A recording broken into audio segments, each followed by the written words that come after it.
everybody. Let's welcome Kathleen DeMarle.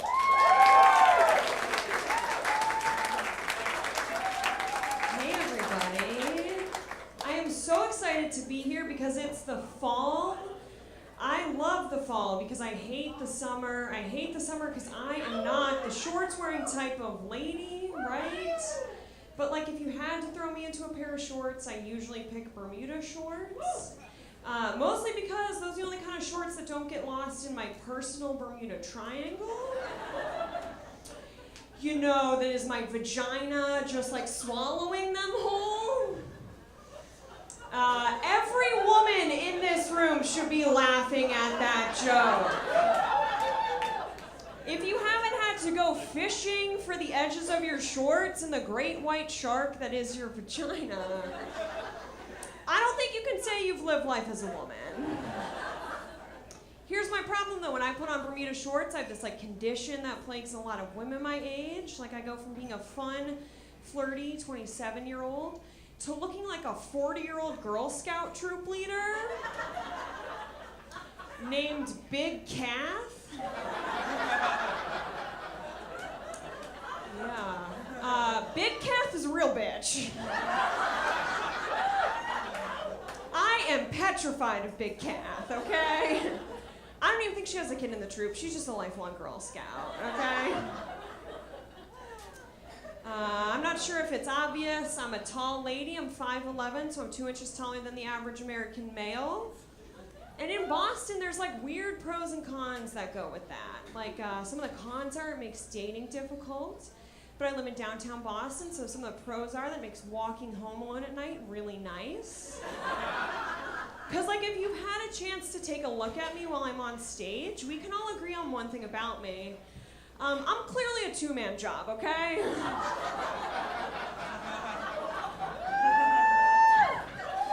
Like I walk home alone at night, somebody pulls up alongside me, they give me the once-over, and they're like, oh fuck, that's too much work for a Tuesday.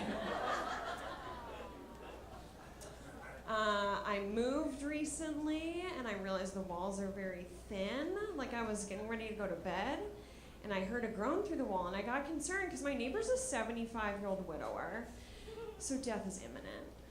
And I thought he was having a heart attack, so I wanted to do like the neighborly thing. I wanted to dial 911, and that's when I heard another voice, and it was a lady, and she was like, ooh, baby.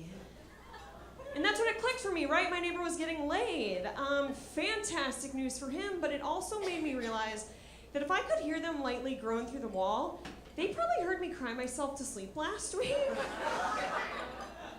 Which explains all of the awkward hugs in our mailbox.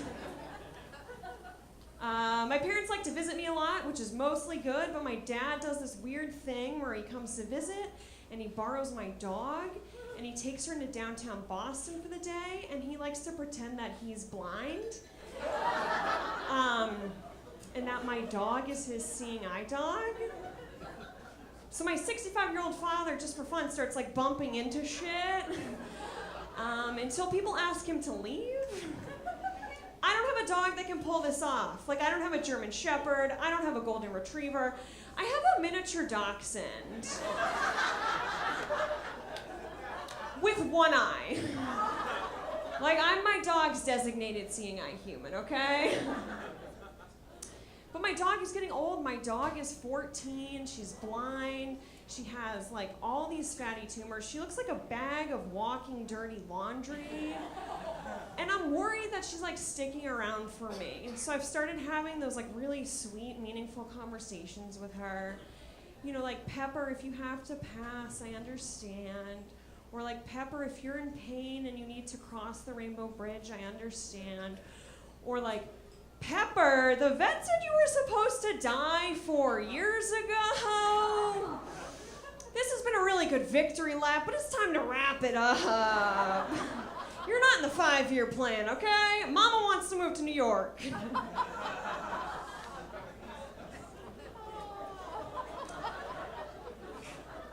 If it's not obvious by that joke, I'm single. I'm a real catch. But it is pretty obvious. I'm pretty desperately single, though. I know that because recently I had a really good high five with a male friend of mine, and my first thought was, we should fuck. He said no. But guys, we're really good friends, so that's all that matters. But things are looking up for me. Like, I was doing a show recently, and this guy came up to me afterwards, and he was like, "It is so cute that you're trying to be funny. Let's go on a date to Outback Steakhouse and talk about how you can be better." Right? Like, I was like, oh my God, I'm in love. Like, that's a soulmate if I've ever seen one. Like, a man that not only is gonna make me feel like shit, but offer to go 50-50 on a bloomin' onion. If you find a man like that, lock him down. He's a keeper. I have a confession to make while I'm up here. In college, I had a strange addiction. I used to go to the grocery store and I would order those cakes for 2. Yeah, those cakes are meant for like one depressed, lonely girl. But I was too embarrassed to order the cake and leave the store, so I used to get fun, flirty messages to my non-existent boyfriend written on them. You know, like, happy birthday, congrats on passing boards, you are not the father. And I went in one day for just like a simple Cinco de Mayo cake. And that's when I realized there was only one cake decorator at that store. Because all I got back that day was a cake that says, "I know." That was my intervention, guys.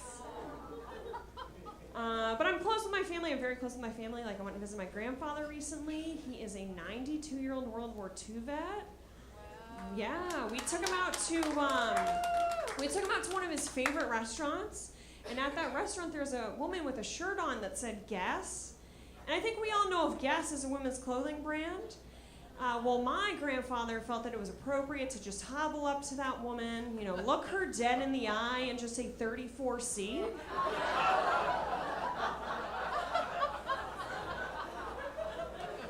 And then after the shock set in, she looked back at him and was like, "Oh my God, you're right."